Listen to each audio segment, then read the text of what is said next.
한밤중 병원 응급실의 형광등 불빛은 유난히도 차갑게 느껴졌다.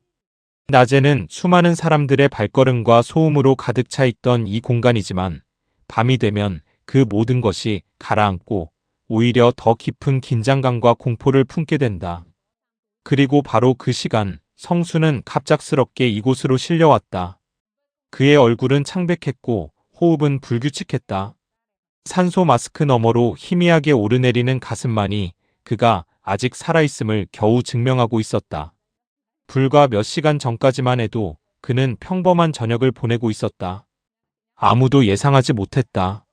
이렇게 급작스럽게 생사의 경계에 서게 될 것이라고는. 문제의 시작은 아주 사소한 선택에서 비롯되었다. 냉장고 속에 오래 보관되어 있던 음식. 겉보기에는 괜찮아 보였고 냄새도 크게 이상하지 않았다. 이 정도면 괜찮겠지. 라는 생각. 그 짧은 판단이 결국 모든 비극의 출발점이 되었다. 그 음식은 이미 상해 있었다. 눈에 보이지 않는 세균과 독소가 서서히 그의 몸속으로 들어갔다. 처음에는 단순한 폭통이었다. 그러나 시간이 지날수록 증상은 점점 심해졌다. 구토, 설사, 어지럼증.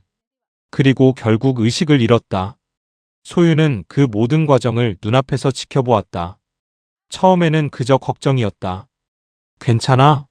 라는 가벼운 질문. 하지만 성수가 제대로 대답하지 못하고 쓰러지는 순간 그녀의 세계는 완전히 무너져 내렸다. 손이 떨리고 머리가 하얘졌다. 그럼에도 불구하고 그녀는 그를 부축해 병원으로 향했다. 그 짧은 시간은 마치 영원처럼 느껴졌다. 응급실에 도착했을 때 의료진은 빠르게 움직였다. 그러나 그들의 표정은 결코 가볍지 않았다.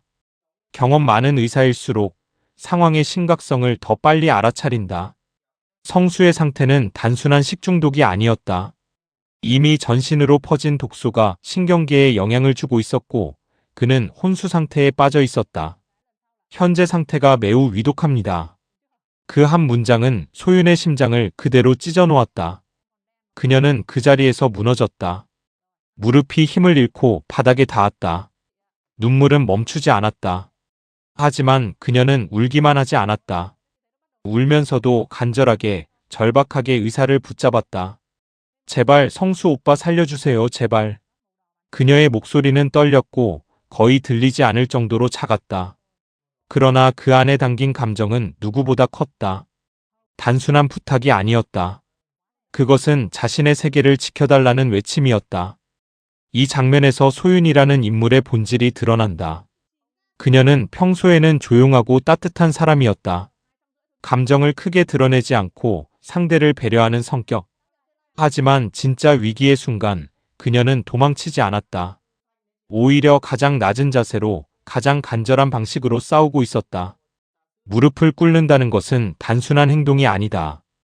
그것은 자존심을 내려놓고 사랑을 선택한 순간이다. 그녀에게 성수는 단순한 연인이 아니었다.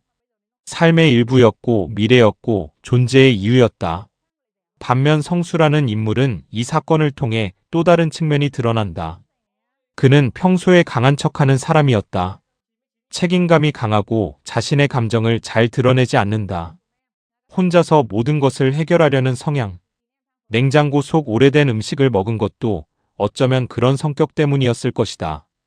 이 정도는 괜찮다는 자기 확신. 그리고 누군가에게 의존하지 않으려는 습관. 하지만 그 작은 선택이 결국 그를 쓰러뜨렸다. 이것은 단순한 사고가 아니다. 성수라는 인물이 가진 삶의 방식이 만들어낸 결과이기도 하다. 응급실 안에서는 시간이 다르게 흐른다. 1분이 10분처럼 느껴지고 10분이 1시간처럼 느껴진다. 의료진은 계속해서 움직였고 기계의 소리는 끊임없이 울렸다. 심전도 모니터의 파형은 그의 생명을 숫자로 보여주고 있었다. 그 3시간은 모두에게 지옥 같은 시간이었다. 소유는 한순간도 자리를 떠나지 않았다. 눈은 붉게 충혈되었고 손은 계속 떨리고 있었다. 하지만 그녀는 포기하지 않았다. 계속해서 기도했다. 누군가를 향해서가 아니라 그저 이 상황이 끝나기를 바라는 마음으로. 그녀의 머릿속에는 수많은 생각이 스쳐 지나갔다. 왜 그걸 먹게 했을까? 내가 더 말렸어야 했는데. 내가 더 빨리 병원에 데려왔더라면. 죄책감은 끝이 없다. 그리고 그 감정은 사랑하는 사람이 위험에 처했을 때 더욱 커진다. 한편 의사는 냉정해야 했다. 환자의 가족이 아무리 울고 매달리고 간청해도 의사는 감정에 휘둘릴 수 없다. 정확한 판단과 빠른 결정이 필요하다. 그러나 그 역시 인간이다.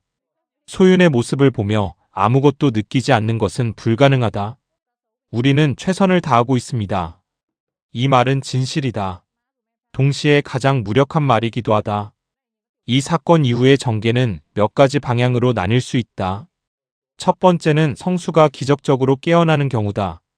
만약 그가 의식을 회복한다면 이 사건은 두 사람의 관계를 완전히 바꿔놓을 것이다. 성수는 더 이상 혼자서 모든 것을 감당하려 하지 않을 것이다. 자신의 약함을 인정하고 소윤에게 의지하는 법을 배우게 된다. 그리고 소윤 역시 변한다.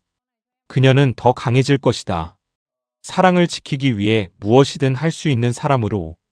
두 번째는 후유증이다. 성수가 살아남더라도 신경계 손상이나 신체 기능 저하가 남을 가능성도 있다. 이 경우 두 사람의 관계는 또 다른 시험을 맞이하게 된다. 사랑은 감정만으로 유지되지 않는다. 현실적인 책임과 희생이 필요하다. 소유는 선택해야 한다. 계속 곁에 남을 것인가 아니면 자신의 삶을 지킬 것인가. 세 번째는 가장 어두운 가능성이다. 만약 성수가 끝내 깨어나지 못한다면 이 사건은 소윤의 인생을 완전히 바꿔놓는다. 그녀는 평생 이 밤을 기억하게 될 것이다. 냉장고 속 음식, 그날의 선택, 그리고 응급실의 차가운 바닥.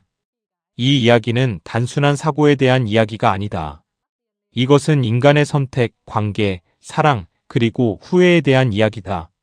우리는 모두 일상 속에서 수많은 작은 선택을 한다. 그 선택들은 대부분 아무 일도 일어나지 않는다. 하지만 때로는 아주 가끔 그 작은 선택 하나가 인생을 완전히 바꿔버린다.